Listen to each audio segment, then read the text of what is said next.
Hello నమస్తే. విద్యాశాఖ మంత్రి విదేశాల్లో, విద్యార్థులు వీధుల్లో. హోంశాఖ మంత్రి విదేశాల్లో, నేరస్తులు వీధుల్లో. ముఖ్యమంత్రి విదేశాల్లో, 22A బాధితులు వీధుల్లో.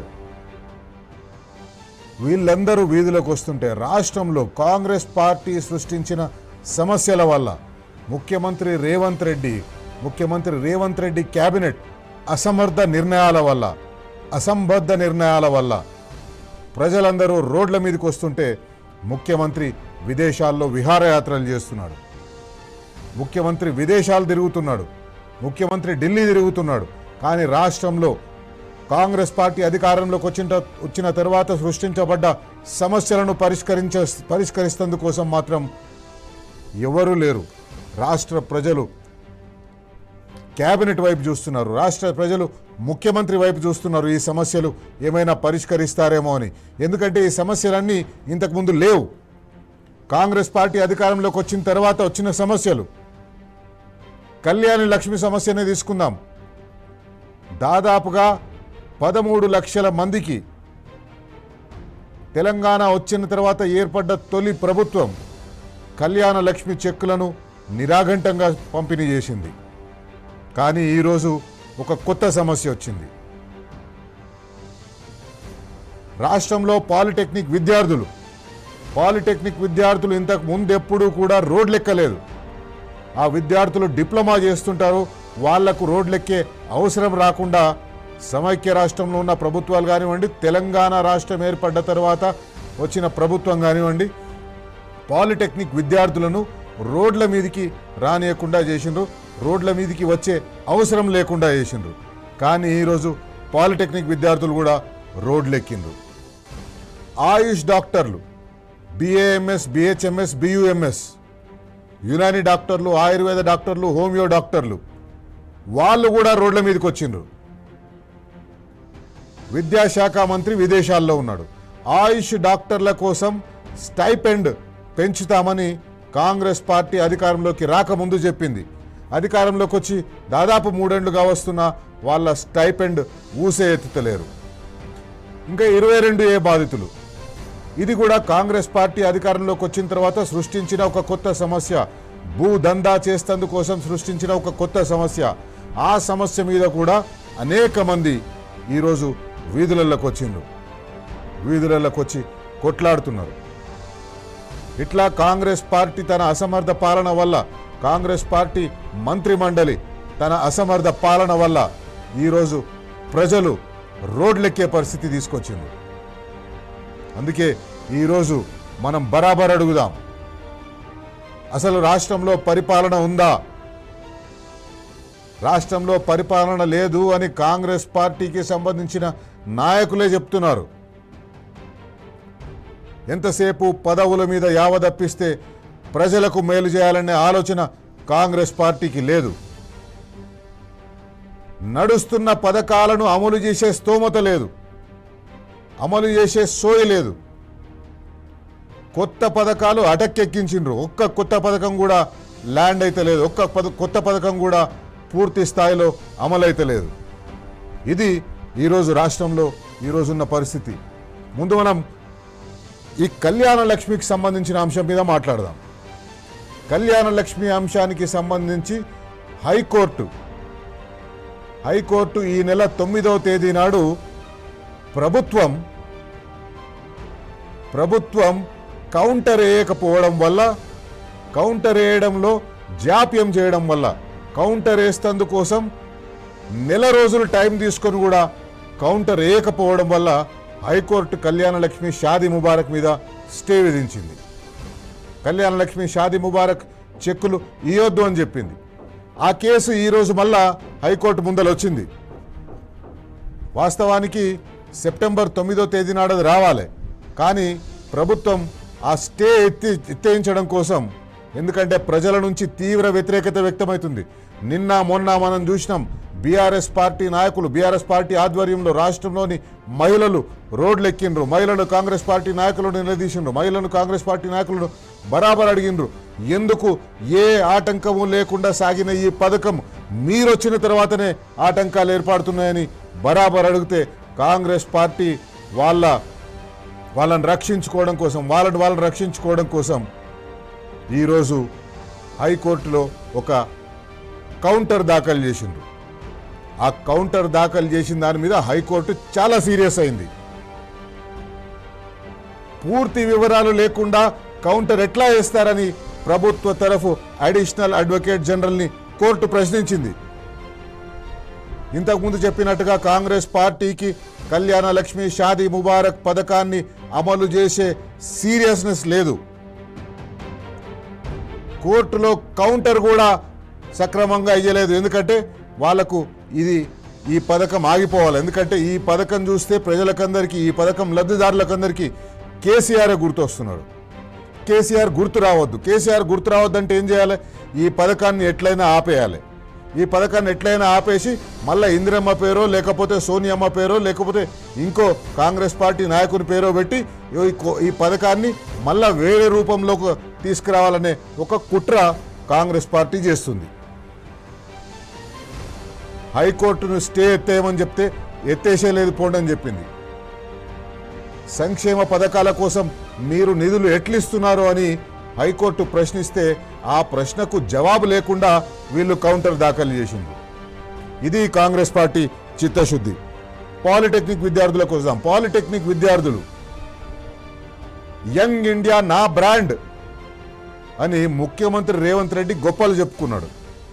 యంగ్ ఇండియా స్కిల్స్ యూనివర్సిటీ మొదలు పెడుతున్నామని చెప్పిండ్రు. యంగ్ ఇండియా స్కిల్స్ యూనివర్సిటీ ఒక్క అడుగు కూడా ముందరికి వేయలేదు. కానీ పాలిటెక్నిక్ చదువుతున్న విద్యార్థులను ఈ ముఖ్యమంత్రి యంగ్ ఇండియా స్కిల్స్ యూనివర్సిటీ కానీ లేకపోతే యంగ్ ఇండియా స్కిల్స్ కానీ ఎట్లా ఉన్నాయంటే ఐటీఐలను ఏటీసీలు అని చెప్పి మార్చేసిండ్రు. ఐటీఎల్ లాగానే ఉన్నాయి, ఆ పేరు ఒకటే మారింది. ఇప్పుడు పాలిటెక్నిక్ విద్యార్థులు, ఏ పాలిటెక్నిక్ విద్యార్థులు అయితే 10వ తరగతి పాస్ అయిన తర్వాత 3 సంవత్సరాలు పాలిటెక్నిక్ చదువుతారు. 3 సంవత్సరాలు పాలిటెక్నిక్ చదివిన తర్వాత డైరెక్ట్గా బీటెక్లో కానీ బీఈలో కానీ సెకండ్ ఇయర్లో వాళ్ళకి ఎంటర్ అయ్యే అవకాశం ఉంటుంది. ఆ సెకండ్ ఇయర్లో వాళ్ళు ఎంటర్ అయ్యే అవకాశాన్ని ముఖ్యమంత్రి రేవంత్ రెడ్డి గండి కొడుతూ దాన్ని స్కిల్ యూనివర్సిటీలో కలిపేస్తూ స్కిల్ యూనివర్సిటీలో ఆ కోర్సు పెట్టడం వల్ల వాళ్ళు ఇంజనీరింగ్లో చేరే అవకాశం లేదు. వాళ్ళు మిగతా ఐటీఐ చేసిన వాళ్ళలాగానో లేకపోతే స్కిల్ ఇండియా యూనివర్సిటీలో పెట్టిన ఇతర ఉద్యోగ అవకాశాలుండే కోర్సులను జాయిన్ అయ్యే అవకాశం ఉంటుంది. కానీ పాలిటెక్నిక్ చదువుతున్న విద్యార్థులకు ఇంజనీర్లు అనే అవకాశం లేదు. వాళ్ళు అక్కడ ఇంజనీర్లు కాదు, ఇక్కడ ఐటీఐ పట్టభద్రులు కాదు. వాళ్ళు అటు ఇటు కాకుండా మధ్యలో ఉండిపోతారు. వాళ్ళు రోడ్లెక్కిండ్రు. వాళ్ళు రోడ్లెక్కితే పోలీసులు ఏం చేస్తున్నారు? పోలీసులు వాళ్ళ గొంతులు విసుకుతున్నారు, వాళ్ళ మీదికి కార్లు పంపిస్తున్నారు. విద్యార్థులు రోడ్ల మీద ధర్నా చేస్తుంటే వాళ్ళ కాళ్ళ మీదకి వెళ్ళి కార్లు ఆటోలు తిప్పుతున్నారు. ముఖ్యమంత్రి మాత్రం విదేశాల్లో ఉన్నాడు, విద్యాశాఖ మంత్రి విదేశాల్లో ఉన్నాడు. ఏ ఒక్క రోజు కూడా విద్యాశాఖ మీద సమీక్ష నిర్వహించిన ముఖ్యమంత్రి, ఇతర మంత్రుల శాఖలలో సమీక్షలు నిర్వహిస్తున్న ముఖ్యమంత్రి ఇక్కడ మాత్రం విద్యాశాఖ, తన దగ్గర ఉన్న విద్యాశాఖ మీద మాత్రం సమీక్షలు నిర్వహిస్తలేడు. ఆయుష్ డాక్టర్లకు వద్దాం. బిఏఎంఎస్ అంటే ఆయుర్వేదిక్ మెడిసిన్, బియుఎంఎస్ అంటే యునానీ మెడిసిన్, బిహెచ్ఎంఎస్ అంటే హోమియో మెడిసిన్. ఈ మెడిసిన్ చదువుతున్న 3 విద్యార్థులకు కూడా ఇవన్నీ ఆయుష్ విభాగంలోకి వస్తాయి. ఆయుష్ విభాగంలో డాక్టర్లుగా విద్యను అభ్యసిస్తున్న వారికి స్టైపెండ్ ఇవ్వడం కోసం వాళ్ళు రోడ్లెక్కిండ్రు. బట్టి విక్రమార్క గారు ప్రతిపక్ష నాయకుడిగా ఉన్నప్పుడు, అసెంబ్లీలో ప్రతిపక్ష నాయకుడిగా ఉన్నప్పుడు అసెంబ్లీలో మాట్లాడిండు ఆయన. విద్యార్థులు అవి కూడా వినిపిస్తున్నారు మనకు. అసెంబ్లీలో మాట్లాడిండు. ఏమని మాట్లాడిండు? ఆలోపతి మెడిసిన్ అంటే ఎంబీబీఎస్ చదువుతున్న వాళ్ళతో సమానంగా వీళ్లకు స్టైపెండ్ ఇవ్వాలి. వీళ్ళు కూడా చదువుతున్నది మెడిసినే, ఆలోపతి వాళ్ళు చదువుతున్నది కూడా మెడిసినే. వాళ్లకు స్టైపెండ్ ఎక్కువ ఇస్తారు, వీళ్ళకి స్టైపెండ్ తక్కువ ఇస్తారు. అట్లెట్లా అందరికీ ఒకే స్టైపెండ్ ఇవ్వాలి అని మాట్లాడిన ఆయన ఎన్నికల ముందు విద్యార్థులు కలిస్తే మేము అధికారంలోకి వచ్చిన తర్వాత ఆలోపతి విద్యార్థులతో సమానంగా BAMS, BUMS, BHMS విద్యార్థులకు స్టైపెండ్లు ఇస్తామని చెప్పిండ్రు. అది ఇయ్యలేదు. ఆ విద్యార్థులు ఈరోజు అందుకే రోడ్లు ఎక్కిండ్రు. ఇంకా 22A బాధితులు, 22A బాధితుల గోస చెప్పనవసరం లేదు. ప్రభుత్వం ఏ ఒక్కరికి కూడా అన్యాయం జరగదు, అందరి సమస్యలు పరిష్కరిస్తామని చెప్తుంది. 24 గంటల్లో 34 రిజిస్ట్రేషన్లు చేసినామని చెప్పేసి చెప్తున్న ప్రభుత్వం ఆ మాట చెప్పి మళ్ళీ 24 గంటలైంది కానీ మళ్ళా ఇంకా కొత్త రిజిస్ట్రేషన్లు చేసినామని చెప్తలేదు. రిజిస్ట్రేషన్ల పేరుతోటి చక్కగా ఉన్న భూములని, అన్ని చక్కగా ఉన్న భూములని 22A కింద పెట్టి ఇప్పుడు మేము ఆయింట్మెంట్ రుద్దుతున్నాం, ఇప్పుడు మేము వెన్న రుద్దుతున్నాం అని చెప్పేసి మాట్లాడుతున్నారు. ఏం మాట్లాడుతున్నారు? రిజిస్ట్రేషన్లు మేము చేయిస్తాం, ఏ ఇబ్బంది లేని భూములకు రిజిస్ట్రేషన్లు చేయిస్తామని అంటున్నారు. అసలు ఇబ్బందులు ఉన్నాయని చెప్పి మీకు చెప్పింది ఎవరు? ఆ భూములను మీరు 22Aలో పెట్టింది ఎందుకు? 22Aని మేము పరిష్కరిస్తామని చెప్తున్నప్పుడు మీరు ఆ 22Aని తీసేయొచ్చు కదా.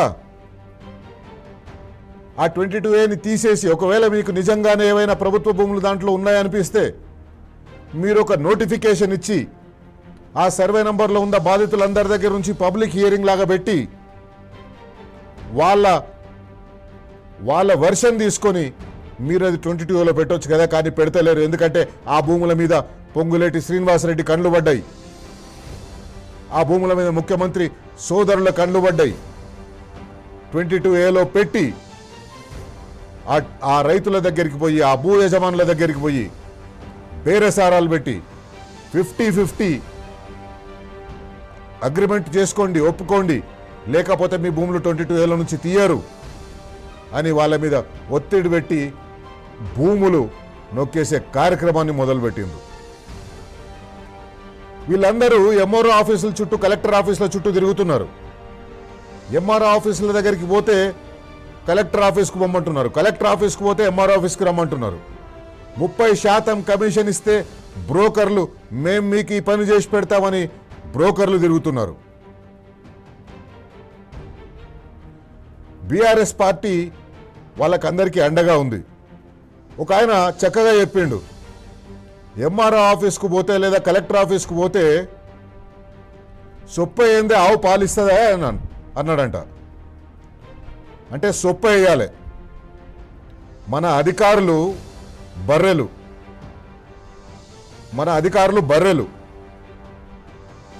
రైతులు లేదా 22Aలో భూములున్న వాళ్ళు సొప్ప వేస్తే ఆ బర్రెలు ఆ సొప్ప మేసి పాలిస్తాయంట. ఇంత నిస్సిగ్గుగా మాట్లాడుతున్నారు. ఆ పెద్ద మనిషి ఏం మాట్లాడండి ఒకసారి చూద్దాం. 22Aలో పెట్టిన రిజిస్ట్రేషన్ ప్లాట్ అమ్మడం కొనడము లేటెస్ట్గా బ్యాన్ చేసింది సార్ సబ్ రిజిస్ట్రారు. ప్లాట్ కొన్నారు, ప్లాట్ కొన్నాక 1,40,00,000 తీసుకున్నాక వాడు డబ్బులు తీసేసుకున్నాడు. ఫ్లాట్ బుక్ అయింది మేడం. ఫ్లాట్ బుక్ అయిపోయింది, రిజిస్ట్రేషన్ దగ్గరికి వెళ్ళాం, ఫ్లాట్ బుక్ అయిపోయింది. 3,00,000 రూపాయలు స్టాంప్ డ్యూటీ కట్టేసి ఫ్లాట్ బుక్ అయింది మేడం. ఫ్లాట్ బుక్ అయిపోయింది, రిజిస్ట్రేషన్ నేర దగ్గర వరకు రిజిస్ట్రేషన్ చేస్తలేదు మేడం, సబ్ రిజిస్ట్రార్ రిజిస్ట్రేషన్ చేస్తలేదు. ఏందని మేము వెళ్తే ఇట్లా సంగతి 22Aలో ఉంది ఈ సర్వే నెంబర్ వచ్చేసి. MRO ఆఫీస్ పోతే MRO చూడండి మేడం అని MRO గారిని చూస్తే ఆ లెటర్ ఇచ్చింది మేడం. అది తీసుకొని వచ్చేస్తే రిజిస్ట్రేషన్ చేయాలంటే మీరు కలెక్టర్ కూడా ఇన్వాల్వ్ చేయండి, మరి కలెక్టర్ ఆఫీస్కి వెళ్ళండి అని చెప్పాను. అక్కడ వెళ్తే కలెక్టర్ రిప్రజెంటేటివ్ ఇవ్వమని చెప్తే ఇచ్చేసినాము.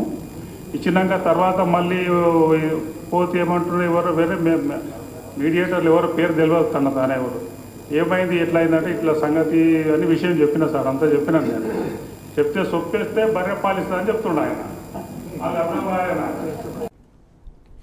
ఇది సొప్పేస్తే బర్రె పాలిస్తుంది. మీడియేటర్లు, బ్రోకర్లు, ఈ కాంగ్రెస్ పార్టీ ప్రభుత్వం చేతగానితనం వల్ల పుట్టుకొచ్చిన బ్రోకర్లు. 22Aలో కాంగ్రెస్ పార్టీ ఈ భూములన్నింటినీ పెట్టి బ్రోకర్లని రంగంలోకి దింపి ఆ బ్రోకర్లతోటి అధికారులకు, మంత్రులకు సొప్పేయండి, ఆ బర్రెలు తిని పాలిస్తాయని చెప్పేసి నిస్సిగ్గుగా ప్రచారం చేస్తున్నారు. బీఆర్ఎస్ పార్టీ సీనియర్ నాయకులు హరీష్ రావు గారు ఒక లెటర్ రాసిండు, రాహుల్ గాంధీకి లెటర్ రాసిండు. ఎందుకంటే ఖచ్చితంగా రాహుల్ గాంధీని అడగాలి, బరాబర్ అడగాలి. రాహుల్ గాంధీయే దీనికంతటికి బాధ్యత. రాహుల్ గాంధీ ఎవరినైతే ముఖ్యమంత్రిని చేసిండో ఇక్కడ, రాహుల్ గాంధీ ఏ దొంగ హామీలు ఇచ్చైతే ప్రజల ఓట్లను తీసుకొని కాంగ్రెస్ పార్టీ అధికారంలోకి వచ్చినట్టుగా చేసిండో ఆ రాహుల్ గాంధీనే బరాబర్ అడగాలి.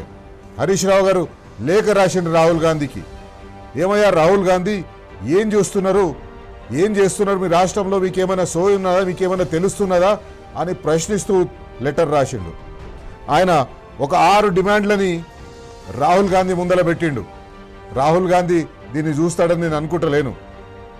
ఎందుకంటే ఆయన మళ్ళా నెక్స్ట్ విదేశీ యాత్ర ఎక్కడ పోవాలని ప్లాన్ చేస్తున్నట్టుగా అనిపిస్తుంది. కానీ ఆయన పార్టీ అధికారంలో ఉన్న రాష్ట్రాల్లో ఏమవుతుందో చూసే టైం ఆయనకు కనిపిస్తలేదు, టైం ఆయనకు లేదు. ఏంటి ఆ డిమాండ్లు? రెవెన్యూ మంత్రి పొంగులేటి శ్రీనివాసరెడ్డిని వెంటనే తొలగించాలి, బర్తరఫ్ చేయాలి. రెవెన్యూ మంత్రి పొంగులేటి శ్రీనివాసరెడ్డి భూదాహం వల్లనే ఈరోజు 22A సమస్య రాష్ట్రంలో వచ్చింది. పొంగులేటి శ్రీనివాసరెడ్డిని వెంటనే తొలగించాలి. అది హరీష్ రావు గారు రాహుల్ గాంధీ ముందుంచిన మొదటి డిమాండ్. రిటైర్డ్ హైకోర్టు న్యాయమూర్తి ఆధ్వర్యంలో స్వతంత్ర న్యాయ విచారణ జరిపించాలి. ముఖ్యమంత్రి ఏమో నాకు తెలియకుండా పొంగులేటి శ్రీనివాసరెడ్డి చేసిందంటాడు, పొంగులేటి శ్రీనివాసరెడ్డి ఏమో నాకు తెలియకుండా అధికారులు చేసిందంటారు. అసలు పొంగులేటి శ్రీనివాసరెడ్డి ఒక సందర్భంలో గతంలో ఉన్న 22Aలో దానికి మించి 1 ఎకరం కూడా కొత్తగా చేర్చలేదని చెప్పిండు. మళ్ళీ ఏడికెళ్ళి వచ్చిండ్రు వీళ్ళందరి సమస్యలు? అందుకే స్వతంత్ర న్యాయ విచారణ జరిపించాలి రిటైర్డ్ హైకోర్టు జడ్జితో హరీష్ రావు గారు డిమాండ్ చేసిండు. అట్లాగే 2023 డిసెంబర్ నుంచి 22Aలో చేసిన చేర్పులు తొలగింపులపై ఫోరెన్సిక్ ఆడిట్ నిర్వహించాలి. పొంగులేటి శ్రీనివాసరెడ్డి ఈ సమస్య బయటికి వచ్చినప్పుడు ముందేమన్నాడు, 1 ఎకరం కూడా 2023 తర్వాత మేము అదనంగా చేర్చలేదన్నాడు.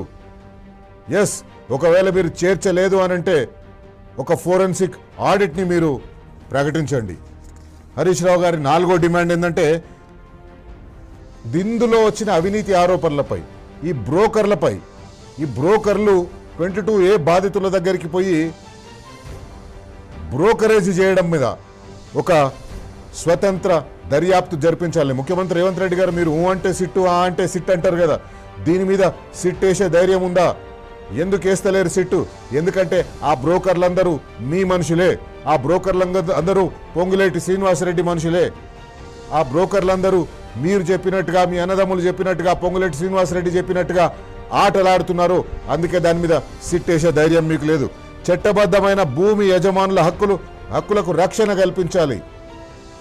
ఇట్లా అడ్డగోలుగా రాత్రికి రాత్రి 22Aలో పెట్టేసి ఈ భూమి మీది కాదు, ఇది భూమి మీరు అమ్మలేరు, ఒకవేళ మీరు అమ్మాలనుకున్నా కూడా రిజిస్ట్రేషన్ కాదు, ఈ భూములకు 0 వాల్యూ అయిపోతుంది. ఈ డ్రామాలన్నీ ఆపాలి ముఖ్యమంత్రి గారు, ఈ డ్రామాలన్నీ ఆపాలి పొంగులేటి శ్రీనివాసరెడ్డి గారు. 6వ డిమాండ్ జిల్లా వారీగా సర్వే నంబర్ల వారీగా 22Aలో చేర్పులు తొలగింపుల వివరాలను బహిరంగపరచాలి. దాచిపెడుతున్నారు. ఏ భూమి 22Aలో వేస్తున్నారు, ఏ భూమి 22A నుంచి తొలగిస్తున్నారు, ఏ మతలబు చేసి ఆ 22A నుంచి తొలగిస్తున్నారు, ఇవన్నీ ప్రజలకు తెలవాలి, బహిరంగపరచాలని హరీష్ రావు గారు లెటర్ రాసింది. ఇది కాంగ్రెస్ పార్టీ కథ. అందుకే మనం బరాబర్ అడగాలి. టీ న్యూస్ ప్రతిరోజు సాయంత్రం 7 గంటలకు ఇట్లాంటి ముఖ్యమైన అంశాల మీద, ప్రజలు ఎదుర్కొంటున్న సమస్యల మీద, ప్రజలకు కాంగ్రెస్ పార్టీ, ప్రజలకు ప్రభుత్వం చేస్తున్న ద్రోహం మీద బరాబర్ అడుగుతూనే ఉంటుంది. అందుకే ఈరోజు మనం బరాబర్ అడుగుదాం. ముఖ్యమంత్రి రేవంత్ రెడ్డి, లండన్లో ఉన్న ముఖ్యమంత్రి రేవంత్ రెడ్డిని, పొంగులేటి శ్రీనివాసరెడ్డిని, రాహుల్ గాంధీని, పిసిసి అధ్యక్షుడు మహేష్ కుమార్ గౌడ్ని, మొత్తం క్యాబినెట్ని ఖచ్చితంగా అడుగుదాం, బరాబర్ అడుగుదాం.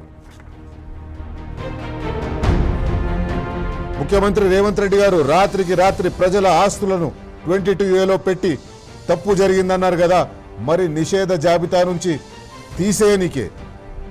రిజిస్ట్రేషన్ల డ్రామాలు ఎందుకు? ఈ డ్రామాలన్నీ కమిషన్ల కోసం కాదా? బరాబర్ అడుగుదాం.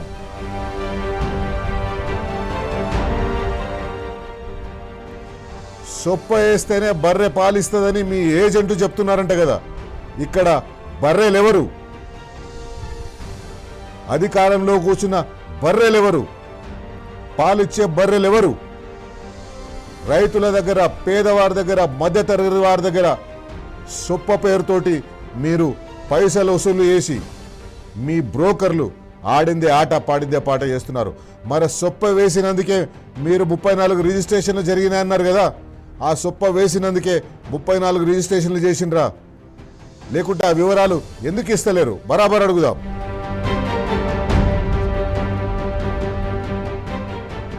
పదహారు రోజులుగా ఆయుష్ విద్యార్థులు, 4 రోజులుగా పాలిటెక్నిక్ స్టూడెంట్స్ రోడ్డెక్కి పోరాడుతుంటే వాళ్ళను మీ పోలీసులతోటి అణచివేసే కార్యక్రమం చేస్తున్నారు. కానీ వాళ్ళ సమస్యలు వింటందుకు ముఖ్యమంత్రి రేవంత్ రెడ్డి గారు, విద్యాశాఖ మంత్రి రేవంత్ రెడ్డి గారు మీరు విదేశాల్లో విహారయాత్రలు చేస్తున్నారు.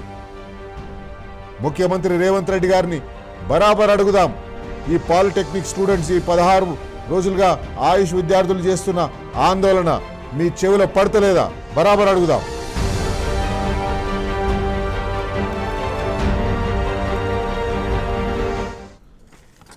ఆందోళన చేస్తున్న ఆయుష్ విద్యార్థులకు బీఆర్ఎస్ పార్టీ సంఘీభావంగా నిలబడింది.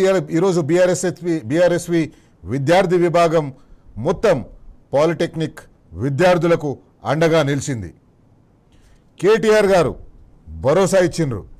బీఆర్ఎస్ పార్టీ మీకు అండగా ఉంటుంది, మీరు చేసే పోరాటానికి అండగా ఉంటుంది. ఆయన ఒక ట్వీట్ కూడా చేసిండ్రు. BRS party working president KTR గారు జీవో నంబర్ 97కు వ్యతిరేకంగా రాష్ట్ర వ్యాప్తంగా పాలిటెక్నిక్ విద్యార్థులు చేస్తున్న పోరాటానికి పూర్తి సంఘీభావాన్ని ప్రకటిస్తున్నాను. రేవంత్ ప్రభుత్వం తీసుకున్న ఈ తప్పుడు నిర్ణయం వల్ల వేలాది మంది పాలిటెక్నిక్ విద్యార్థుల భవితవ్యం అగమ్య గోచరంగా మారింది. శాంతియుతంగా నిరసన తెలుపుతున్న విద్యార్థుల మీద కొన్ని చోట్ల పోలీసులు అనుచితంగా ప్రవర్తించిన దృశ్యాలు నన్ను కలిసివేసే విద్యార్థుల హక్కులను కాలరాయొద్దని కాంగ్రెస్ ప్రభుత్వానికి విజ్ఞప్తి చేస్తున్నాను. పాలిటెక్నిక్ విద్యార్థుల జీవితాలతో చెలగాటం ఆడకుండా కాంగ్రెస్ ప్రభుత్వం వెంటనే జీవో 97ని వెనక్కి తీసుకోవాలని డిమాండ్ చేస్తున్నాను. ఇప్పటికే పలు నిరసన కార్యక్రమాల్లో బీఆర్ఎస్ విద్యార్థి విభాగం, బీఆర్ఎస్ నాయకులు పాల్గొని విద్యార్థులకు మద్దతు తెలిపారు. ఇక ముందు కూడా పాలిటెక్నిక్ విద్యార్థుల పోరాటానికి అన్ని విధాలుగా బీఆర్ఎస్ పార్టీ అండగా ఉంటుందని BRS party working president polytechnic విద్యార్థులకు భరోసా ఇచ్చింది. జనతా గ్యారేజ్ ఈరోజు కొంత పాలిటెక్నిక్ విద్యార్థులు ఈ జనతా గ్యారేజ్కి వచ్చిండ్రు. BRS party general secretary Praveen Kumar గారిని కలిసిండ్రు. ప్రవీణ్ కుమార్ గారు వాళ్లకు చక్కగా ఎక్స్ప్లెయిన్ చేసిండ్రు ఏ రకంగా మీరు నష్టపోతారు జీవో 97 వల్ల. ఈ జనతా గ్యారేజ్కు నిన్న ఈరోజు జనం పోటెత్తుండ్రు. ఎవరైతే సమస్యలు ఉన్నాయో ప్రభుత్వం వాళ్ళని పట్టించుకుంటలేదు, అందుకే వాళ్ళు బీఆర్ఎస్ పార్టీ ఆఫీస్కి వస్తున్నారు. అందుకే బరాబర్ అడుగుదాం. ఈరోజు బరాబర్ అడుగుదాంలో మన అతిథి బీఆర్ఎస్ పార్టీ నాయకులు, బీఆర్ఎస్ పార్టీ విద్యార్థి విభాగంలో పనిచేసిన వారు, బీఆర్ఎస్ పార్టీ అధికారంలో ఉన్నప్పుడు కార్పొరేషన్ చైర్మన్గా పనిచేసిన దూదిమెట్ల బాలరాజ్ యాదవ్ మనతో లైవ్లో ఉంటారు.